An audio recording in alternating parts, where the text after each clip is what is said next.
At my husband's funeral, I was holding back tears when my phone buzzed with a text message. I almost ignored it during the service, but something made me look. The message was from James's phone. "I'm still alive. Don't trust anyone." I nearly dropped my phone, staring at those words that changed everything. My name is Vivian Carter, and I'm 58 years old. 3 days earlier, I had found James collapsed in our kitchen, apparently dead from a heart attack. The paramedics couldn't revive him. The doctor pronounced him dead. I planned his funeral and was now watching 200 people pay respects to a man who was somehow still alive. But if James was alive, who was in that casket? I looked around at faces I'd known for years. My daughter Linda was crying dramatically. My son-in-law Marcus was comforting her. My sister Patricia was dabbing her eyes. According to James's text, I couldn't trust any of them. I discreetly typed back, "James, is this really you?" "It's me. I had to fake my death to save you. Your family is trying to have you committed to steal our money." Have me committed? What was he talking about? Another text. "Check your purse. There's a recorder I put there yesterday." I found a small digital recorder I'd never seen before. I pressed play and heard Linda's voice. "Mom's been acting strange lately, forgetful, confused." Then Marcus. "We need medical documentation, doctor. Wells says she can declare Vivian mentally incompetent. My own daughter was conspiring to have me declared insane. Once she's committed, we'll have power of attorney," Linda continued. "The house, investments, life insurance money. They were planning to have James killed and me committed to steal our $5 million estate. But James had discovered their plan first." Another text. "The man in the casket is a John Doe from the morgue. Dr. Wells is part of the conspiracy. After the funeral, they plan to drug you." I looked at the casket where a stranger was being buried under my husband's name. "What do I do?" I texted. "Play along, act grieving and confused. Tonight, when they try to drug you, I'll expose them all. Everyone I trusted was part of a conspiracy to steal my life. But James had outsmarted them all by faking his death to save mine." The rest of the funeral service passed in a blur of fake condolences and hidden threats. I sat in the front row, trying to look like a grieving widow while my mind raced with the implications of James's messages. My daughter Linda kept glancing at me with what I now recognized wasn't concern. It was calculation.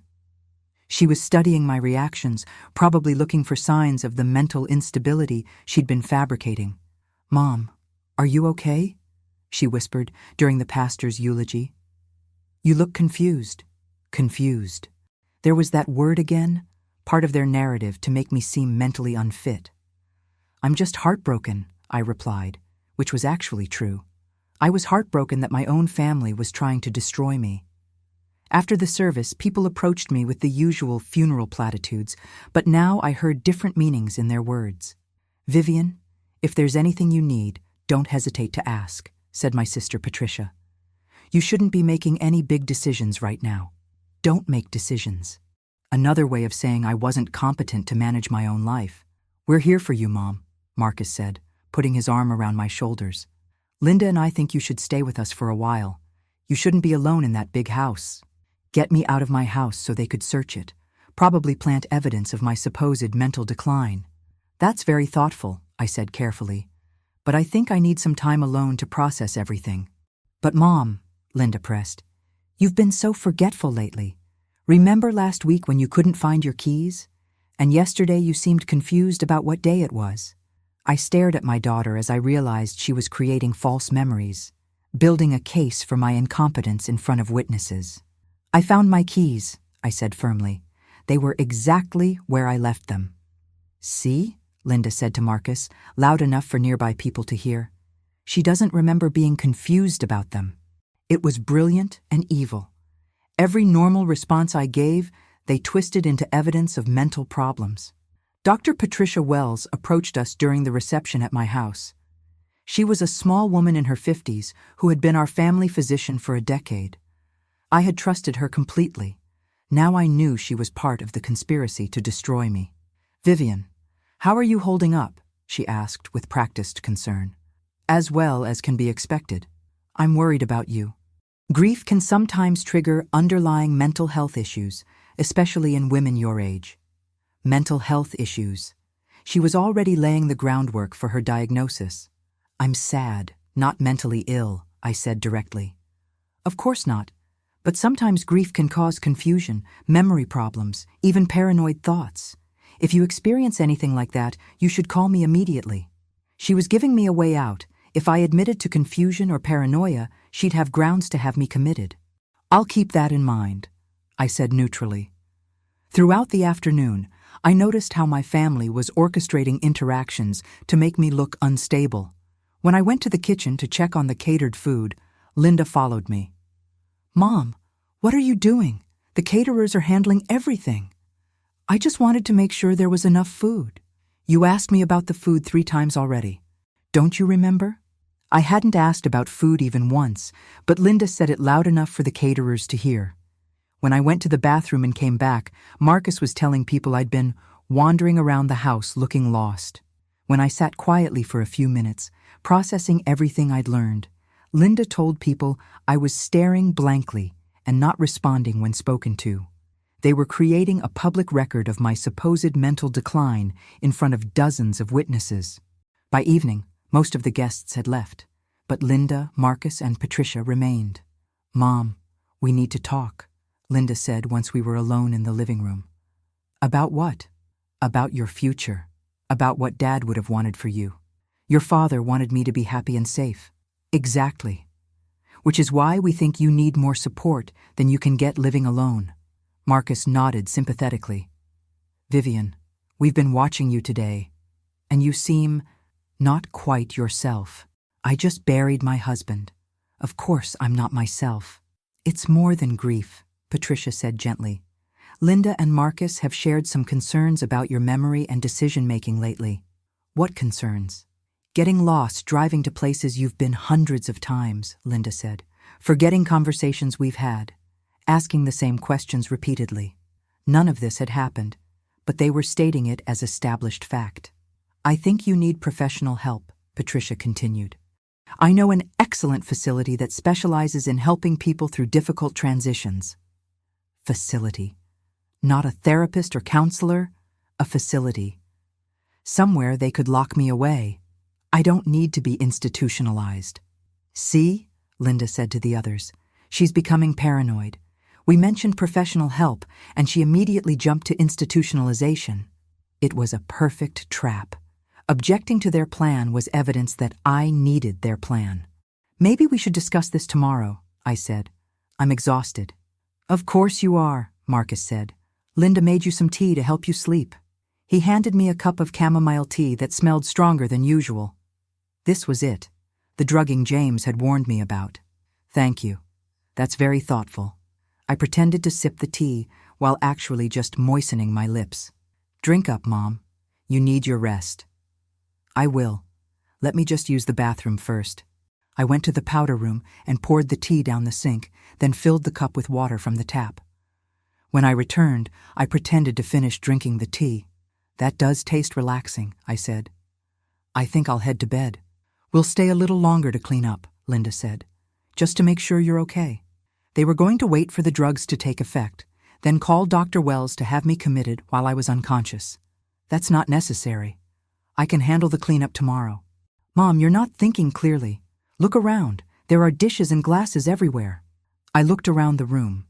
There were maybe 3 glasses and a small plate on the coffee table. Hardly the disaster zone Linda was describing. But Marcus was nodding along. It's pretty overwhelming, Vivian. Why don't you go rest and let us take care of this? They wanted me upstairs and unconscious so they could execute their plan without interference. You're right. I am feeling very tired suddenly.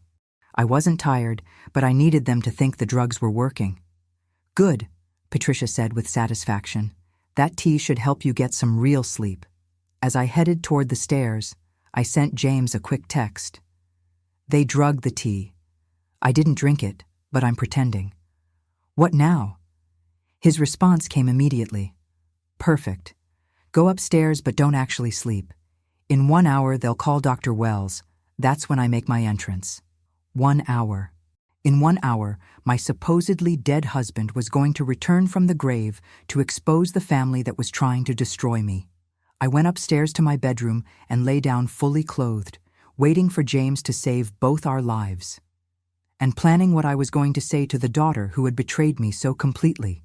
As I lay in my bedroom pretending to be unconscious from the drugged tea, I could hear Linda, Marcus, and Patricia talking downstairs. I crept to the top of the staircase and listened to them planning my destruction. "How long before the sedative takes full effect?" Marcus asked. "She should be completely unconscious within 30 minutes, Dr. Wells replied.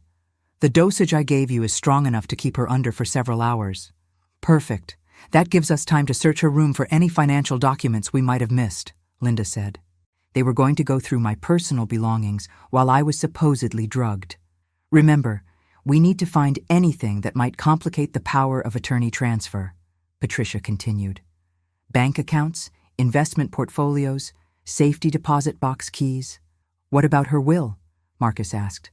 "Once she's committed, we can have it declared invalid due to mental incompetence," Linda explained. "Everything will default to me as next of kin." "And the life insurance money from James?" $5 million, already processed. It goes directly to Vivian, but once we have power of attorney, we control it. I felt sick listening to my daughter discuss my life like I was already dead.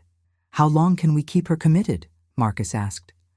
"As long as necessary," Dr. Wells answered. "With the right medication and documentation, we can maintain that she's a danger to herself indefinitely." "What if she tries to claim she's not mentally ill?" "That's the beauty of psychiatric holds," Patricia laughed. "The more someone insists they're sane, the more it proves they're delusional." They had thought of everything. It was a perfect trap designed to steal my life completely. "Should we call the ambulance now?" Linda asked. "Let's give it another 15 minutes to be safe," Dr. Wells replied. "We want her completely unresponsive when the paramedics arrive." 15 minutes. That meant James would be making his appearance soon. I crept back to my bedroom and positioned myself on the bed to look unconscious. My phone buzzed with another text from James. 5 minutes. When you hear my voice downstairs, wait exactly 2 minutes, then come down. I want them to see your reaction. My heart was pounding with anticipation and terror. How was James going to explain being alive? What was his plan to expose them? Downstairs, I heard Linda's voice. "I think it's time. She hasn't made any noise up there for 20 minutes.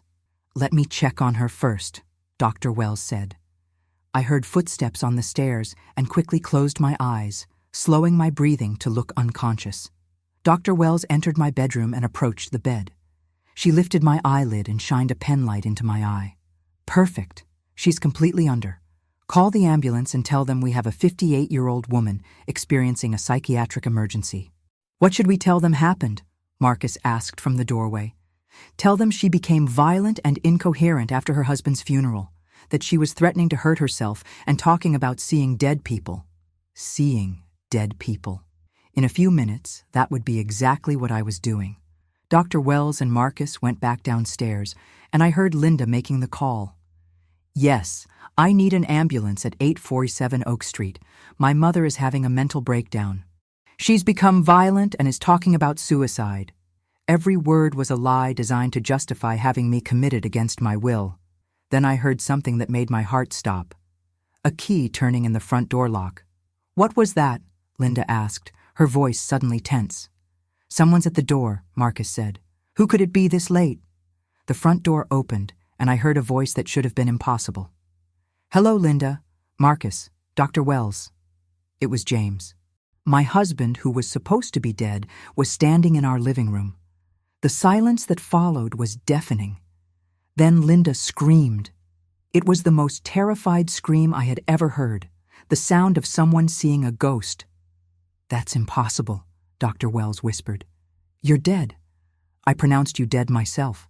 "Did you?" James asked calmly. "Or did you pronounce dead a John Doe from the morgue who happened to match my general description?" "This isn't happening," Marcus said in a shaking voice. "This can't be happening." "Oh, but it is happening," James continued. "And I have some very interesting recordings of conversations you thought no one would ever hear." That was my cue. I got up from the bed and walked downstairs to join the most dramatic confrontation of my life. When I appeared at the bottom of the stairs, Linda screamed again. "Mom, you're supposed to be unconscious." "Surprise," I said with a smile. "I didn't drink your drugged tea." The three conspirators looked back and forth between James and me in complete shock and terror. "How is this possible?" Patricia whispered. "It's possible," James said, "because I've been investigating your plan to destroy my wife for the past 2 months." "Investigation?" Linda asked weakly. "Oh yes, I know about the fake medical records you've been creating, Dr. Wells. I know about the psychiatric facility you've already arranged, Marcus. And I know about your plan to steal our entire estate, Linda." James pulled out a digital recorder and pressed play. Linda's voice filled the room. "Once she's committed, we'll have power of attorney over everything. The house, the investments, the life insurance money." The color drained from my daughter's face as she heard her own words condemning her. That's taken out of context," she stammered. "Really? Let's hear some more context." James played Marcus's voice. "How long can we keep her committed?" Then Dr. Wells. "As long as necessary. With the right medication and documentation, we can maintain that she's a danger to herself indefinitely." "Still think it's out of context?" James asked. The three of them stood frozen, realizing they had been caught completely. But James wasn't finished with them yet, and neither was I. "James, you need to understand," Linda said desperately. "We were only trying to help Mom. She's been acting strange lately." "Stop lying," James said firmly. "I have recordings of you admitting this was about money, not concern for your mother." He pressed play on another recording, and Dr. Wells's voice filled the room. "The beauty of psychiatric holds is that we can keep her committed indefinitely. The more someone insists they're sane, the more it proves they're delusional." Dr. Wells went pale. "James, that conversation was hypothetical. We were discussing general medical procedures. Were you also being hypothetical when you provided them with falsified medical records documenting Vivian's supposed mental decline?" James pulled out a folder and spread documents across the coffee table. Psychiatric evaluation dated last month, claiming Vivian showed signs of dementia and paranoid delusions. The problem is, Vivian was never evaluated. You created these documents without ever examining her. That's not. And here's the intake form for Riverside Psychiatric Hospital, already filled out in Vivian's name, waiting for your signature to commit her involuntarily. Marcus grabbed the papers, his hands shaking. "How did you get these?" "I've been investigating all of you for weeks. Did you think I wouldn't notice my wife's medical file growing mysteriously thick with reports of appointments she never attended?" James turned to Linda with disgust in his voice. "And you, Linda, my own stepdaughter, who I helped raise from the time she was 12 years old. James, please, I found the emails between you and Marcus planning this. Shall I read them aloud?" Linda looked terrified. "What emails?" James pulled out his phone and began reading. "Linda to Marcus, dated 3 weeks ago. Mom's life insurance policy pays out $5 million if Dad dies first. We need to speed up the timeline." Marcus's response, "Doctor, Wells says we can have Mom committed within days of the funeral if we can show she's mentally unstable due to grief. I felt sick hearing how coldly they had planned to destroy my life." Your response, Linda, perfect. The psychiatric facility costs $3,000 per month. Even if we keep her there for 20 years, we'll still clear over $4 million. 20 years. They were planning to keep me locked away for 20 years. "James, you're misunderstanding." Marcus tried to interrupt. "Am I misunderstanding this text from you to Dr. Wells?" James continued reading. "Can the psychiatric medications cause permanent memory loss? We want to make sure Mom never remembers enough to contest the commitment. They wanted to destroy my mind permanently with drugs. Or this email from Dr. Wells.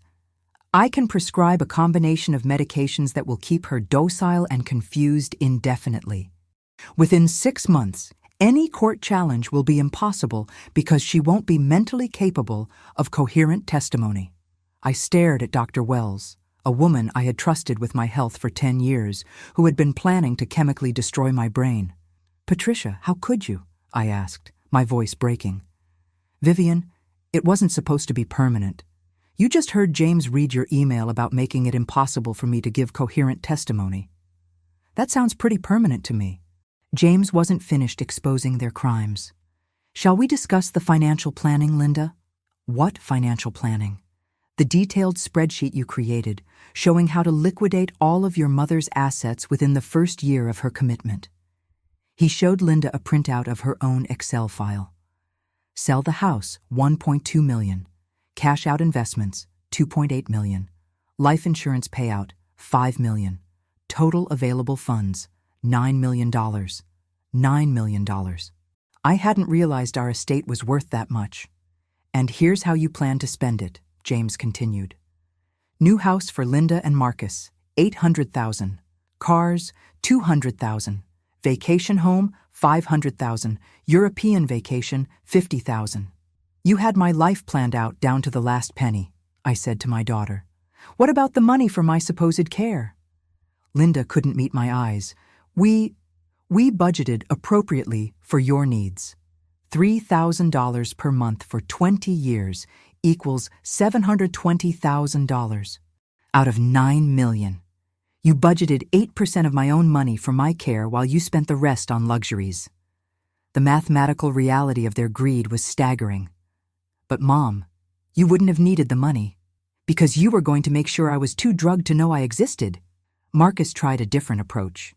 "James, even if we made mistakes in our planning, our concern for Vivian was genuine. She has been forgetful lately." "Really?" James asked. "Because I've been documenting Vivian's daily activities for 2 months. Would you like to see the evidence of her supposed mental decline?" He pulled out a tablet and began showing photos and videos. "Here's Vivian successfully managing our household finances last week. Here she is having a coherent, detailed conversation with our neighbor about the city council election. Here she is reading a complex legal document and explaining its contents to me. Here she is playing chess with our neighbor's grandson and winning. Every piece of evidence showed me functioning normally, completely contradicting their claims of mental deterioration. The only forgetfulness Vivian experienced was when Linda deliberately moved her keys and then gaslit her about forgetting where she put them." "That's not true," Linda protested. "I have video of you moving them, Linda. I installed security cameras throughout the house 2 months ago when I started suspecting something was wrong. James showed us security footage of Linda sneaking into our bedroom, taking my keys from my dresser, and hiding them in the kitchen. And here's the audio recording of you telling Marcus and Dr. Wells that Mom was confused about her keys again." Linda's face crumpled as she realized how thoroughly James had documented her manipulations. "The grocery store incident where you claimed Vivian got lost? I have GPS tracking showing she drove directly to the store and back without any confusion. The medication mix-up you reported to Dr. Wells? Security footage shows you switching Vivian's pill bottles yourself. Every single example of your mother's supposed mental decline was fabricated by you, Linda." I stared at my daughter with a mixture of heartbreak and rage. "You tried to drive me insane so you could steal my money." "Mom, that's not how it was. Then how was it, Linda? Explain to me how moving my keys, switching my medications, and filing false medical reports was intended to help me." She had no answer because there was no innocent explanation for her actions. Dr. Wells tried to salvage the situation. "James, perhaps we can discuss this calmly. There may have been miscommunications." "Miscommunications?" "Doctor Wells, you accepted $50,000 from Linda to falsify medical records and arrange an involuntary psychiatric commitment." "That's not true." James showed her bank records. "Wire transfer from Linda Williams to Patricia Wells, dated 1 week ago. $50,000 for medical consulting. Medical consulting for services you never provided to a patient you never examined."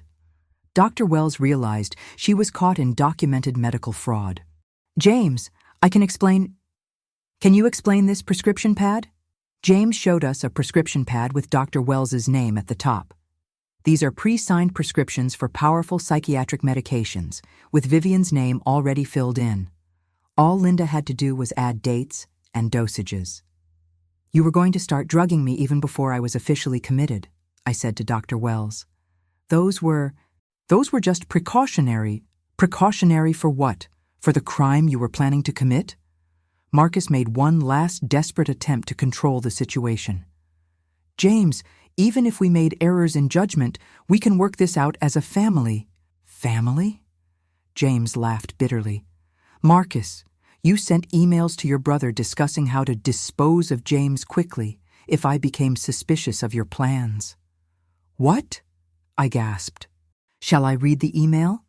If James starts asking questions about Mom's condition, we might need to arrange another accident.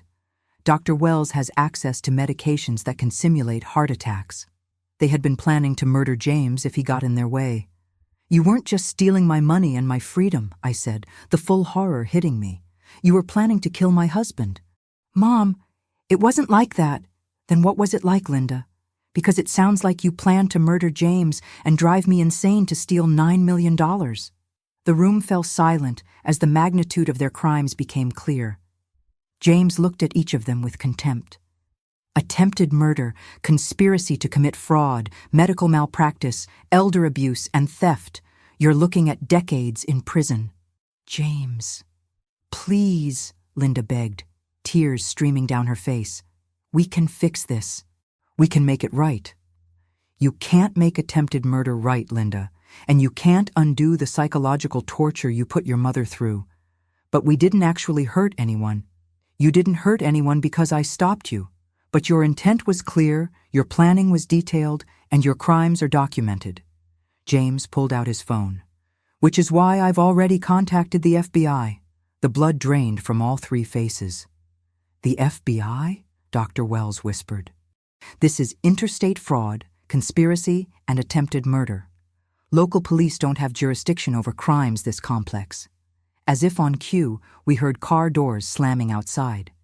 That would be Special Agent Martinez and her team, James said with satisfaction.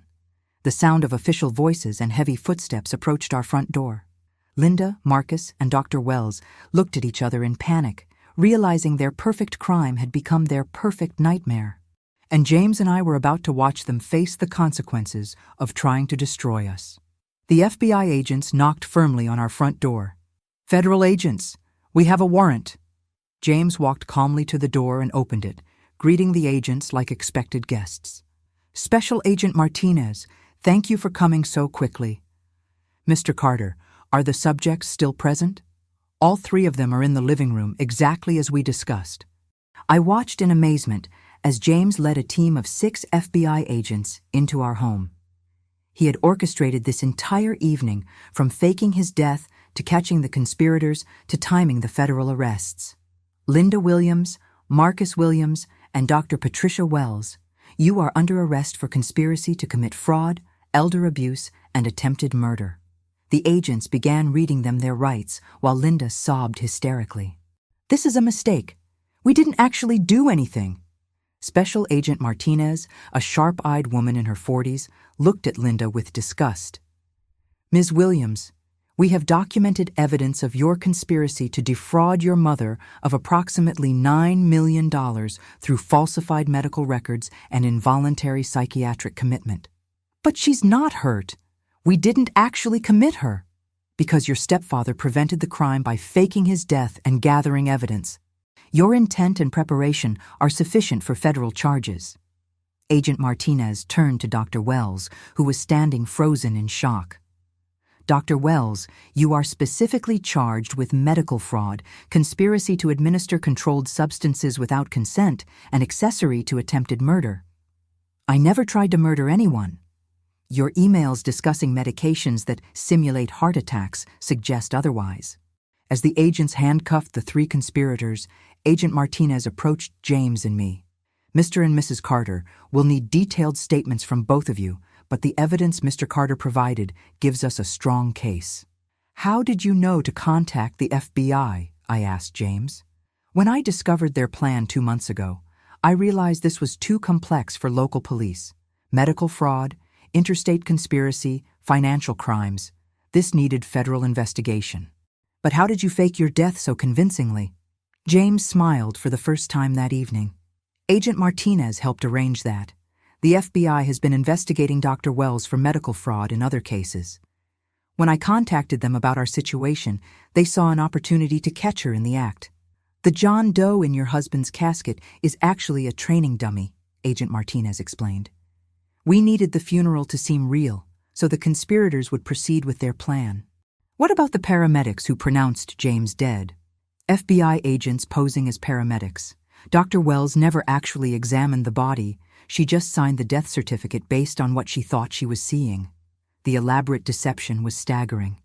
James had worked with federal agents to fake his death, arrange a funeral with a dummy corpse, and catch our family in the act of trying to destroy us. Linda was screaming now as the agents prepared to take her away. "Mom, please, I'm your daughter. Tell them this is all a misunderstanding." I looked at the child I had raised, who had grown up to plan my destruction for money. "Linda, you are my daughter, which makes what you did even more unforgivable." "But I love you." "You don't love me. You love my money. There's a difference." "Mom, please, don't let them take me to prison. You were planning to put me in a psychiatric prison for 20 years while you spent my money. Now you'll learn what prison feels like." Marcus tried appealing to James as the agents led him toward the door. "James, we can work this out. We're family. Family doesn't try to murder each other for inheritance money, Marcus. But we never actually hurt you, because I was smart enough to catch you first. Your planning documents show you intended to kill me and destroy Vivian's mind. That's attempted murder regardless of whether you succeeded." Dr. Wells made one final plea as she was being handcuffed. "James, I was just providing medical consultation. I never intended for anyone to be harmed." "Dr. Wells, you created false medical records, prescribed medications for a patient you never examined, and discussed methods for causing heart attacks. That's not medical consultation. That's conspiracy to commit murder." As the FBI agents loaded the three conspirators into separate vehicles, Agent Martinez briefed us on what came next. "Mr. and Mrs. Carter, this case will likely take several months to resolve. With the evidence we have, we expect plea bargains rather than trials." "What kind of sentences are they looking at?" I asked. "Dr. Wells is facing 10 to 15 years for medical fraud and conspiracy. Linda and Marcus are looking at 8 to 12 years each for elder abuse and attempted fraud." 8 to 12 years. Linda would be in her 40s when she was released from prison. "Will we get our money back?" James asked. "They never actually stole anything yet, so there's nothing to recover. But we'll freeze any assets they might have used to plan or finance the conspiracy." "What about the $50,000 Linda paid Dr. Wells?" "That will be seized as evidence of the conspiracy and eventually returned to you." As the FBI cars drove away with our family members, James and I stood alone in our living room for the first time in months. "James," I said, finally able to process everything that had happened, "I can't believe you went through all of this to protect me." "Vivian, when I discovered their plan, I knew conventional approaches wouldn't work. They had a doctor, falsified records, and legal documents. If I had just called police, it would have been my word against theirs." "So you decided to fake your death?" "I decided to let them think they had succeeded in removing me from the equation. That way, they would proceed with their plan against you, and we could catch them in the act." "But James, what if something had gone wrong? What if they had actually managed to drug me successfully?" Agent Martinez and her team were monitoring everything. If you had actually been incapacitated, they would have moved in immediately. "How long were you planning this?" 2 months, from the moment I found Linda's first email to Marcus about managing Mom's assets more efficiently. I sank into my chair, emotionally exhausted from the most traumatic day of my life. I trusted them completely. Linda is my daughter. Dr. Wells was our family physician. How could I have been so blind? "You weren't blind, Vivian. You were loving. You assumed that people who claimed to care about you actually did care about you. But they were planning to destroy my mind with drugs, James. They wanted to make me permanently incompetent so I couldn't fight back. Which is exactly why I had to take such extreme measures to stop them." James sat beside me and took my hand. "Vivian, I need you to understand something. What they planned to do to you was worse than murder." "What do you mean?" Murder would have been quick. What they planned was to trap you in your own body while your mind slowly dissolved from psychiatric medications. They wanted me alive but not really living, so they could spend my money while I existed in a drugged stupor. The cruelty of their plan was breathtaking. Linda would rather have a zombie mother than no inheritance. James, how do we move forward from this? How do we trust anyone again? We start by trusting each other. And we remember that most people aren't capable of the level of betrayal we just experienced. But they were our family. No, Vivian. We were their opportunity. Family doesn't try to destroy each other for money. I looked around our living room, thinking about how close I had come to losing everything. My freedom, my sanity, my life. James, I have one more question. What's that? When did you first suspect something was wrong? James thought for a moment. The day Linda asked me about our life insurance policy. She said she was just curious about our financial planning, but she asked very specific questions about payouts and beneficiaries. That made you suspicious? That made me careful. Then I started noticing other things. The way she and Marcus would stop talking when I entered rooms. The way Dr. Wells started asking unusual questions about your mental state during routine visits. But what convinced you they were actually planning something criminal? The night I overheard Linda on the phone with Marcus, discussing how much easier their lives would be if both problems were solved permanently. Both problems? You and me. We were both problems standing between them and $9 million. I realized that James and I had both come very close to being murdered by people we loved and trusted. James, thank you for saving my life. Thank you for trusting me when I asked you to play along tonight. Even when it seemed impossible? Especially when it seemed impossible. As we sat together in the aftermath of the most elaborate betrayal either of us had ever experienced, I felt grateful for one thing above all others. I was married to a man who would fake his own death to protect me. And now everyone who had tried to destroy us was going to prison. Justice had been served, and our real family, a family of two, was safe. The next morning, I woke up in my own bed next to my very much alive husband, still trying to process everything that had happened. James, I said, as we had coffee in the kitchen where I'd supposedly found him dead 3 days earlier, I need to understand how extensive this conspiracy really was. What do you mean?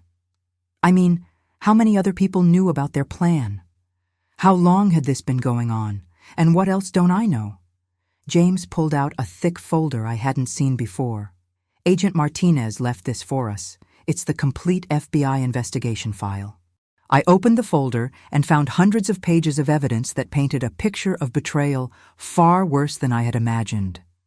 James, there are bank records here going back 2 years. When did they start planning this? According to the financial forensics, Linda opened a secret bank account 18 months ago. She labeled it Future Planning Fund. What was in that account? Money she'd been stealing from you gradually. Small amounts from your checking account, cash from your purse, even the money you gave her for emergencies. I flipped through bank statements showing a pattern of petty theft that had escalated into grand conspiracy. She stole over $12,000 from me before they even started the medical fraud? It gets worse. Look at the next section. I found printed emails between Linda and Marcus dating back over a year. Linda to Marcus. Mom is getting older and more trusting. Now might be the time to start positioning ourselves for inheritance planning. Marcus to Linda. We need to be careful. James is smart and protective. We'll need to neutralize him first. They had been plotting against us for over a year. James, look at this email from Linda to her friend Jessica. I read aloud. Mom and James have way more money than they need. They're just going to leave it all to charity anyway, so why shouldn't we benefit while we're young enough to enjoy it?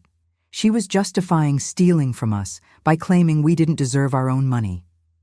Keep reading, James said grimly. I found more emails that made my blood boil. Marcus to Linda. Your mom is only 58. She could live another 30 years. We can't wait that long for our inheritance. Linda to Marcus. That's why we need the psychiatric angle. If she's declared incompetent, we get control now instead of waiting for her to die naturally. They couldn't even wait for me to die of old age. They wanted my money immediately. James, here's an email from Dr. Wells to Linda that I don't understand. I read, I've reviewed the case files from Riverside Psychiatric Hospital. They have had excellent success with permanent commitments using the protocols I'll recommend for your mother. What does that mean? It means, Dr. Wells researched other cases where families had their relatives permanently committed to steal their money. Other families have done this? According to Agent Martinez, this type of elder abuse is more common than people realize. Dr. Wells had been involved in at least 3 similar cases over the past 5 years. I stared at James in horror. Our family doctor was a professional criminal? She was a medical fraudster who specialized in helping families steal from their elderly relatives. How did Linda find her?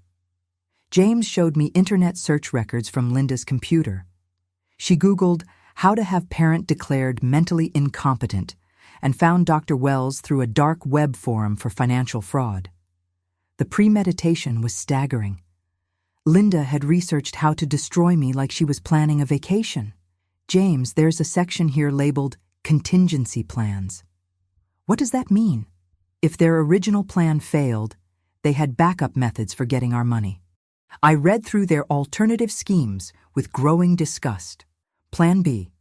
Convince you that I was having an affair so you'd divorce me and they could influence the settlement. Plan C. Stage a home invasion where you would be accidentally killed and I would be so traumatized that I'd rely on Linda for all decisions. Plan D. Poison both of us gradually and make it look like a murder-suicide related to grief over our declining health. They had 4 different plans to destroy us? They had 4 different plans to steal $9 million. We were just obstacles to be eliminated. I found a document that made me feel sick. James, they created a fake will in my name, leaving everything to Linda. They were going to use that after you were committed, claiming you had updated your will before your mental decline. The signature looks exactly like mine. Linda had been practicing forging your signature for months. Look at these practice sheets. James showed me pages and pages of Linda perfecting my handwriting and signature. She spent hours learning to write like you so she could forge legal documents. I felt like I was learning about strangers, not my daughter and son-in-law. James, there's a folder here labeled James Problem Resolution. What's in there? Evidence of how they plan to kill me. I opened the folder with shaking hands. Email from Dr. Wells. The medication I'm recommending for James will simulate a heart attack within 48 hours of administration. The autopsy will show natural causes. Marcus to Dr. Wells. Can we control the timing? We want James to die immediately after Vivian's commitment, so there's no one to challenge her psychiatric evaluation. They were planning to murder James right after having me committed, so there would be no one left to fight for me. How were they going to give you the medication? Look at the next page. Linda to Marcus. I'll put the medication in James's coffee on the morning after Mom is committed. He'll be emotional and distracted, so he won't notice any unusual taste. My own stepdaughter was going to poison my coffee, while I was locked away in a psychiatric hospital, unable to help you or even know what was happening. I felt overwhelmed by the scope of their betrayal. James, how many people were involved in this? More than we initially realized. Look at the contact list Agent Martinez compiled. I found a list of names that shocked me. Our neighbor Carol knew about this? She was going to be a witness to your supposed mental decline. Linda paid her $500 to tell doctors you had been acting strangely and forgetting conversations. Our mailman? Linda paid him to report that you'd been confused about your own address when receiving packages. The grocery store manager? Linda told him you'd been shoplifting and acting disoriented. She wanted him to call police to create a record of erratic behavior. How many people did Linda bribe to lie about my mental state? 17 people, according to the FBI's investigation. 17 people in our community had been willing to lie about my sanity for money. James, I don't understand how Linda could orchestrate something this complex. She's never been particularly organized or strategic. That's because she wasn't the mastermind. Look at the communication patterns Agent Martinez identified. I studied a chart showing email and phone contact frequencies. Most of the planning originated from Marcus, not Linda. Marcus was the primary strategist. Linda was more like his accomplice than his partner. But Linda is my daughter. Why would she go along with this? James showed me a psychological profile the FBI had compiled. According to their analysis, Linda has always been resentful that you were more successful than she was. Marcus exploited that resentment and convinced her that stealing your money was justice, not theft. I read through transcripts of recorded conversations between Linda and Marcus that revealed her true feelings about me. Linda, Mom has always acted like she's better than everyone else just because she has money. Marcus, she didn't earn that money. James earned it, and you're his family too. You deserve your share. Linda, exactly. Why should she get to keep everything when we're struggling? They had convinced themselves that stealing from me was morally justified. James, there's something here I don't understand. Why did they think they could get away with this? Because they'd researched similar cases and learned that families almost never get caught when they commit their elderly relatives. James showed me a folder of case studies Linda had compiled. She found 12 cases over the past decade where families successfully had relatives committed and stole their assets. None of them were ever prosecuted. Why not? Because once someone is committed to a psychiatric facility and medicated into compliance, they can't advocate for themselves. And if they try to claim they were wrongfully committed, it's dismissed as part of their mental illness. It's the perfect crime. It was the perfect crime. Until they tried it on someone whose husband was smart enough to catch them. I found a timeline Linda had created showing how quickly they expected to gain control of our assets. Day 1. Mom committed to psychiatric hospital. Day 2. Emergency power of attorney filed. Day 3. James eliminated via heart attack. Week 1. Begin liquidating real estate assets. Week 2. Transfer investment accounts to Linda's control. Month 1. Mom placed on permanent medication regimen to ensure compliance. Month 6. Begin major purchases with liquidated assets. They had planned to steal our entire life's work in less than 6 months. James, the most disturbing part is how casual they were about destroying my mind with medications. Read Linda's email to Dr. Wells about that. Linda, how long before the medications make Mom forget who she used to be? Dr. Wells, with the cocktail I'm recommending, she'll lose most recent memories within 3 months and long-term memory within a year. Linda, perfect. We don't want her remembering enough to cause problems. They wanted to erase my entire identity so I couldn't fight back. James, how did you manage to investigate all of this without them noticing? I hired a private investigator 2 months ago when I first became suspicious. When we had enough evidence of a serious crime, the PI contacted the FBI. The FBI has been watching our family for 2 months. They've been building a case. What happened last night was a controlled operation to catch them in the act. So my funeral was actually an FBI sting operation, complete with federal agents posing as mourners to witness their behavior and record their conversations. I realized that half the people at James's funeral had been undercover FBI agents documenting Linda, Marcus, and Dr. Wells's conspiracy. James, there's one more thing I need to know. What's that? In all of this evidence, in all of these plans, did Linda ever express any remorse about what she was doing to me? James was quiet for a long moment. There's an email from Linda to her friend Jessica that answers that question. What did she say? Jessica asked Linda if she felt bad about having you committed. Linda replied, Mom will be happier not knowing what she's missing. Ignorance is bliss, and she'll be very ignorant. My daughter thought destroying my mind would make me happier. That's when I knew we weren't dealing with someone who could be reasoned with, James said. Linda had convinced herself that erasing your identity was an act of kindness. I closed the investigation file, having learned more than I wanted to know about how thoroughly my own family had planned to destroy me. James, how do we move forward knowing all of this? We move forward by understanding that we survived something terrible, and now we're safe. But how do we trust anyone again? We trust carefully. And we remember that most people aren't capable of this level of betrayal. What about Linda? She's still my daughter, even after everything. Vivian, the woman who planned to erase your memory with psychiatric drugs, isn't the daughter you raised. She's someone else entirely. But when she gets out of prison, in 8 to 12 years, if she serves her full sentence, by then we'll both be in our 70s. We can decide then if we want any contact. I looked at my husband, who had risked everything to save me from the most elaborate betrayal either of us could have imagined. James, I have one final question. What's that? Was any part of you tempted to just let them succeed? To avoid the confrontation and drama? James took my hand and looked me directly in the eyes. Vivian, I would fake my death 100 times to protect you from people who want to hurt you. Even if those people are our own family. Even knowing it would destroy our relationship with Linda forever? Linda destroyed our relationship with Linda. I just made sure she faced consequences for it. As I sat surrounded by evidence of the most sophisticated betrayal I'd ever encountered, I felt grateful for one thing above all others. I was married to a man who would go to extraordinary lengths to protect me, even from our own family. Later that afternoon, Special Agent Martinez called to update us on the investigation's progress. Mr. and Mrs. Carter, I wanted to inform you that all 3 suspects have been denied bail.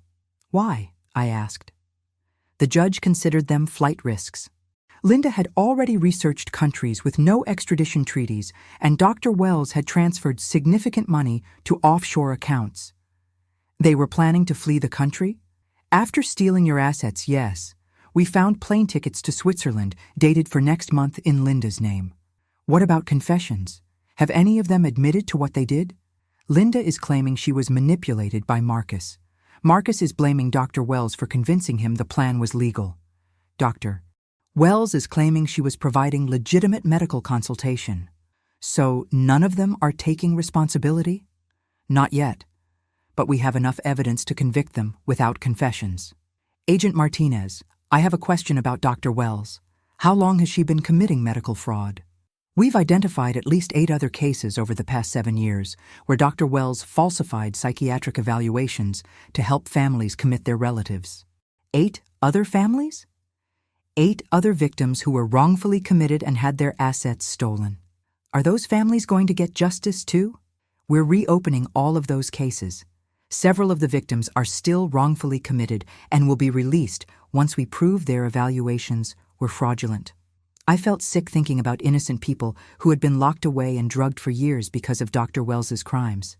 Agent Martinez, what happens to those victims now? They'll be released from psychiatric facilities, their assets will be recovered from their families, and they'll receive compensation for their wrongful imprisonment. How much compensation? Typically several $1,000,000 each for wrongful psychiatric commitment. The federal government takes these cases very seriously. After we hung up, James and I discussed what we'd learned. James, Dr. Wells has been destroying families for 7 years. How did no one catch her before now? Because psychiatric commitment is designed to be difficult to challenge. Once someone is labeled mentally ill and medicated, their complaints are dismissed as symptoms. But didn't any of the victims have family members who fought for them? That's the genius of the crime. The families were the ones having them committed. Who was going to advocate for the victims? What about lawyers or patient advocates?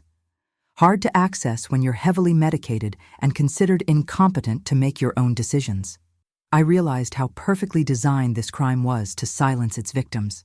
James, if you hadn't caught them, how long would I have been in that psychiatric hospital? According to Linda's planning documents, indefinitely. She wanted to keep you committed until you died naturally, which could have been 20 or 30 years.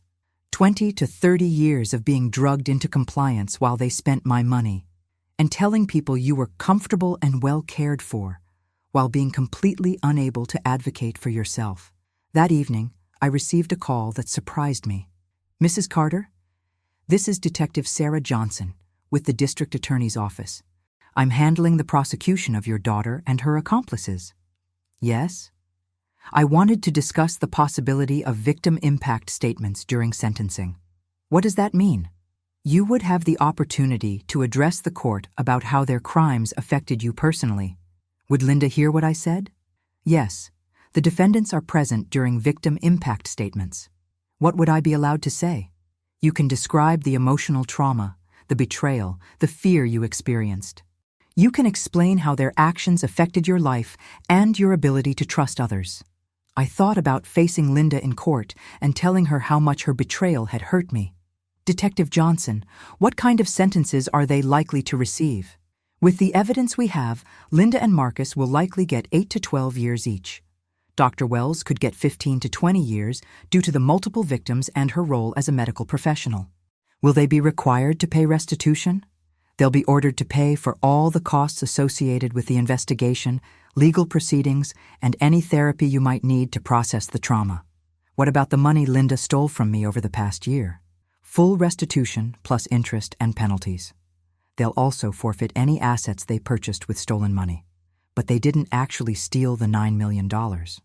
No, but they're facing charges for conspiracy and attempted theft of that amount. The sentences reflect what they intended to do, not just what they accomplished. After I hung up, James and I discussed whether I should give a victim impact statement. "Do you want to face Linda in court?" he asked. Part of me does. Part of me wants her to hear how much she hurt me. And the other part? The other part wants to be done with her forever. What does your heart tell you to do? I thought about seeing Linda in prison clothes, facing the consequences of her choices. My heart tells me that Linda needs to understand the full impact of what she did. Not just the legal consequences, but the emotional damage. Then you should give the impact statement. What would I say?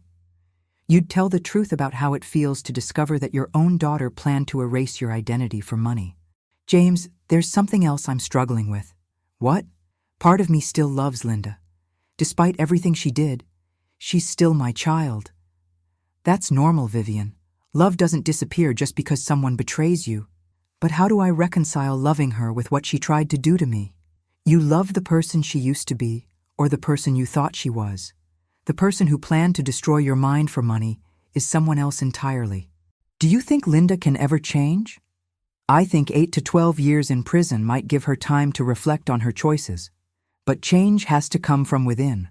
We can't force someone to become a better person. What if she reaches out to me after she's released? That's a decision you can make when the time comes.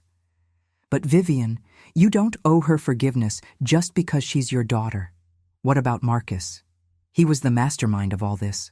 Marcus is Linda's problem to deal with. He manipulated her resentment and turned it into a criminal conspiracy. Do you think Linda would have planned this on her own? No. Linda was greedy and resentful, but she wasn't strategic enough to plan something this elaborate. Marcus provided the intelligence and planning skills. So she's both a victim and a perpetrator? She's a perpetrator who was influenced by another perpetrator. That doesn't excuse her choices, but it explains them. That night, as James and I went to bed in our own house, the house Linda had planned to sell within weeks of having me committed, I reflected on how close we had come to losing everything. James, what's the most important thing you learned from this experience? That trust is precious because it's fragile. Once someone betrays you completely, you can never trust them the same way again. What about forgiveness? Forgiveness is something you do for yourself, not for the person who hurt you. You can forgive Linda for your own peace of mind without ever having a relationship with her again. Do you forgive her? I forgive the confused young woman who got manipulated into making terrible choices. I don't forgive the criminal who planned to murder me and destroy your mind. Those are two different people? In my mind, yes. The Linda we loved died when she decided money was more important than family. And the Linda who goes to prison? She's a stranger who happens to share our DNA. As I fell asleep next to my very much alive husband, I felt grateful for his wisdom, his protection, and his love. Tomorrow, we would start rebuilding our lives with the knowledge that we had survived the ultimate betrayal, and that we were stronger together than any conspiracy against us. 3 weeks later, I stood in the federal courthouse, preparing to give my victim impact statement at Linda's sentencing hearing. James squeezed my hand as we waited outside the courtroom. Are you ready for this? I've been thinking about what to say for weeks. I need Linda to understand what she put me through. Remember, you're not just speaking to Linda. You're speaking to the judge, the other families affected by Dr. Wells, and the court record. What do you mean? Your statement will help determine how seriously the courts treat elder abuse cases in the future. Inside the courtroom, I saw Linda for the first time since her arrest. She was wearing an orange prison jumpsuit, her hair unkempt, looking nothing like the confident woman who had planned to destroy me. When she saw me, her face crumpled and she started crying. "Mom," she mouthed silently across the courtroom. I felt nothing. The daughter I had loved was gone, replaced by this stranger who had tried to steal my life. Marcus sat at a separate table with his own lawyer. He wouldn't make eye contact with anyone, staring down at his hands. Dr. Wells looked defiant, as if she still believed she had done nothing wrong. Judge Patricia Morrison, a stern woman in her 60s, called the court to order. "We are here today for sentencing in the case of United States versus Williams, and Wells. Before I impose sentences, we will hear victim impact statements. Mrs. Vivian Carter, please approach the podium." I walked to the front of the courtroom, my prepared statement in my hands, and looked out at Linda for the first time since learning she had planned to erase my identity. "Your Honor, my name is Vivian Carter, and I am the intended victim of the conspiracy orchestrated by my daughter, Linda Williams, her husband, Marcus Williams, and Dr. Patricia Wells." I paused, gathering my composure before continuing. 3 weeks ago, I thought I was attending my husband's funeral. Instead, I discovered that my own family had been planning to destroy my life for over a year. Linda was sobbing now, but I continued without emotion. Linda, Marcus, and Dr. Wells conspired to have me falsely committed to a psychiatric hospital where I would have been kept drugged and compliant while they stole my assets. But the financial theft was not the worst part of their plan. I looked directly at Linda. The worst part was that they planned to use psychiatric medications to permanently destroy my memory and cognitive function. They wanted to erase who I was as a person so that I could never challenge their theft.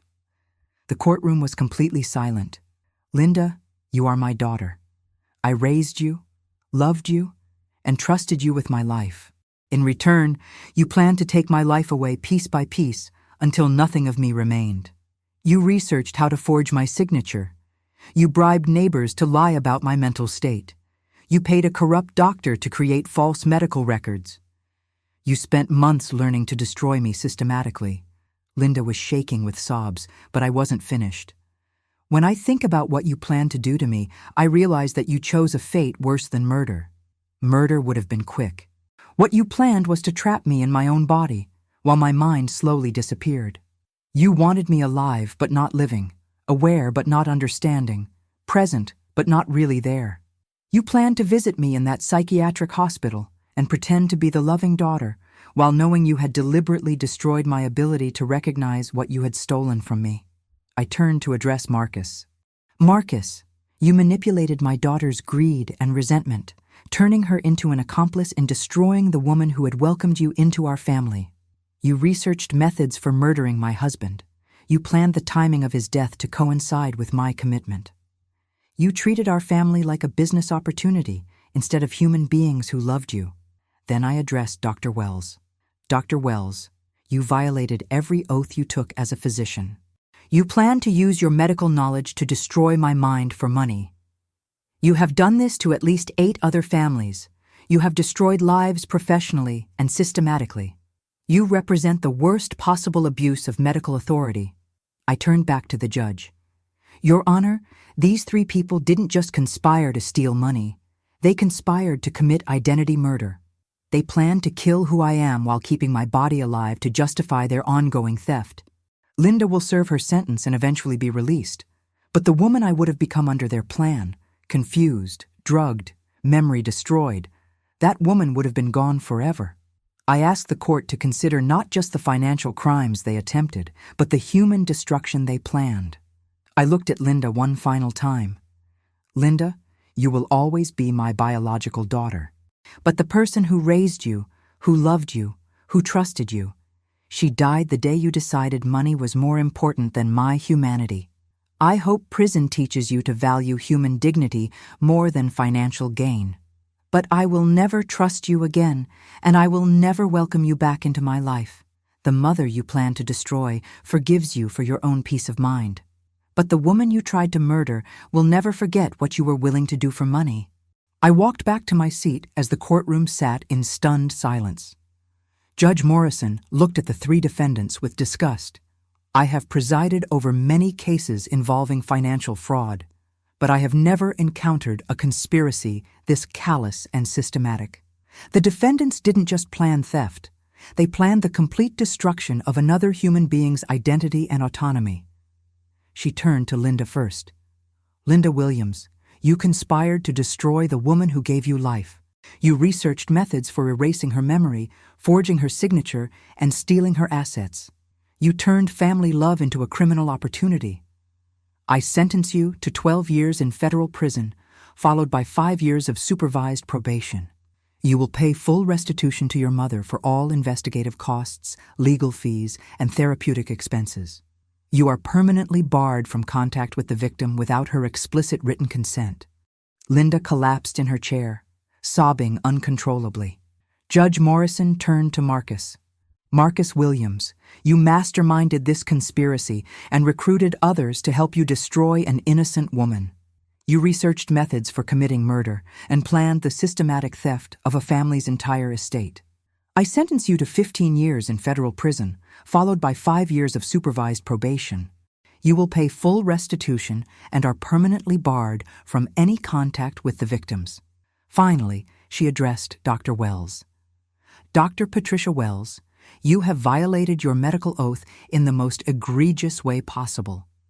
You used your position as a physician to facilitate the planned destruction of at least 9 innocent people. You represent a betrayal of medical ethics that demands the harshest possible sentence. I sentence you to 25 years in federal prison. Your medical license is permanently revoked, and you will pay restitution to all victims of your medical fraud conspiracy. Furthermore, this court is recommending that the Department of Justice investigate all psychiatric commitments you have been involved in over the past decade. As the sentences were read, Linda tried one last time to reach me. Mom, please, I'm sorry, I love you. I looked at her with the same expression I might give a stranger. I don't know who you are, I said quietly. After the sentencing, Agent Martinez approached James and me outside the courthouse. Mrs. Carter, your impact statement was powerful. It will help other victims in similar cases. How many other victims are there? Dr. Wells's conspiracy affected 14 families total. Your case broke it wide open. What happens to the other victims? They're being released from wrongful psychiatric commitment and will receive significant financial compensation from the federal government. How much compensation? Between $2 and $5 million each, depending on how long they were wrongfully imprisoned. That's good news. Mrs. Carter, there's something else. Several other families want to thank you personally. For what? For having the courage to give that impact statement. It's inspired other victims to come forward about similar crimes. As we walked away from the courthouse, James put his arm around me. How do you feel? Relieved. Justice was served. Any regrets about what you said to Linda? None. She needed to hear the truth about what she had planned to do to me. Do you think it will change her? I think 12 years in prison might give her time to understand the magnitude of what she attempted. And if she reaches out when she's released, that's a bridge I'll cross in 12 years. By then, I'll be 70, and I'll decide then if I want any contact. What about Marcus? Marcus will be in prison for 15 years. By the time he's released, he'll be 55 years old with a felony record. His life as he knew it is over. Good. That evening, James and I had dinner at our favorite restaurant, the first time we'd eaten out since the conspiracy was exposed. James, I have a confession to make. What's that? Part of me enjoyed watching Linda face the consequences of her choices. That's normal, Vivian. She tried to destroy your life. Watching her face justice is satisfying. Is that wrong? What would be wrong is if you had tried to hurt her yourself. But feeling satisfaction when criminals face legal consequences, that's just human nature. What about forgiveness? Am I supposed to forgive her completely? You can forgive her for your own peace of mind without having a relationship with her. Forgiveness doesn't require reconciliation. What's the difference? Forgiveness means releasing your anger so it doesn't poison your own happiness. Reconciliation means welcoming someone back into your life. So I can forgive Linda without ever wanting to see her again? Exactly.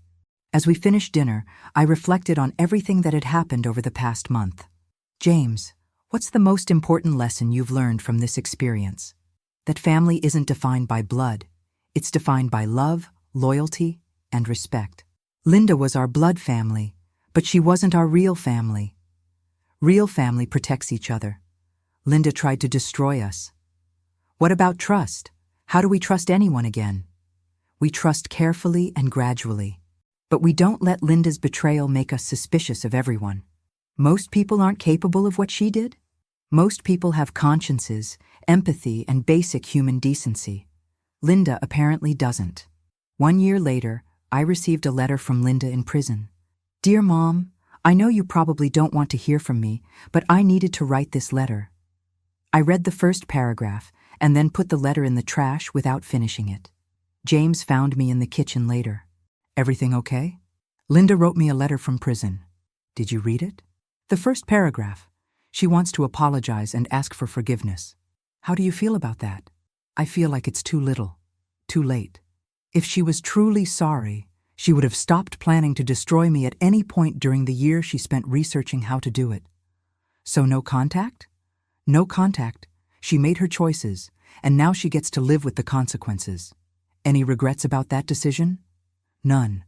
The woman who planned to erase my identity for money isn't someone I need in my life. Even if she's genuinely changed, then I'm happy for her. But genuine change doesn't erase the need for consequences.